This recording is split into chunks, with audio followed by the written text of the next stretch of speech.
আমি শিপমেন্ট করতে পারি না, আমার বায়ার এয়ার শিপমেন্ট করতে বলছে, ওই টাকা আমি $6 কেজিতে আমি এক্সপোর্ট করছি, আমি কোথেকে টাকা দেবো? 3 দিন 7 দিন 6 দিনে আমি কাজ করতে পারি নাই, তাতে আমার কয়েক লক্ষ পিস প্রোডাকশন ব্যাকলগ হয়েছে। আগে আমরা 6টা ইনস্টলমেন্ট ফেল করলে তখন আমাদেরকে ক্লাসিফিকেট করতো।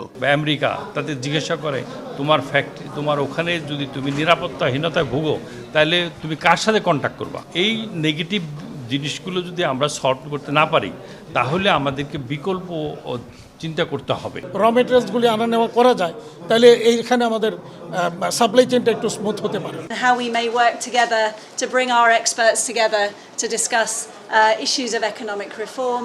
গার্মেন্টের সবচেয়ে বড় একটা মার্কেট ইউরোপ হিসেবে, ওরা বলছে দরকার আরও এক্সপান্ড করলে, কথা বলছে ওদের কিছু ইস্যু আছে, আরও রিফর্ম ট্যাক্স, ব্যাংকিং রিফর্ম, যদি কোনো সহায়তা দরকার হয় কারিগরি মানে অ্যাডভাইজারি ওরা দে আর উইলিং। আমি আবার বলছি এক্সপোর্ট ডাইভার্সিটি, অন্য অন্য প্রোডাক্ট ওটা আমরা এক্সপ্লোর, তোমাদের আমাদের কাছে আসো, উইল গো।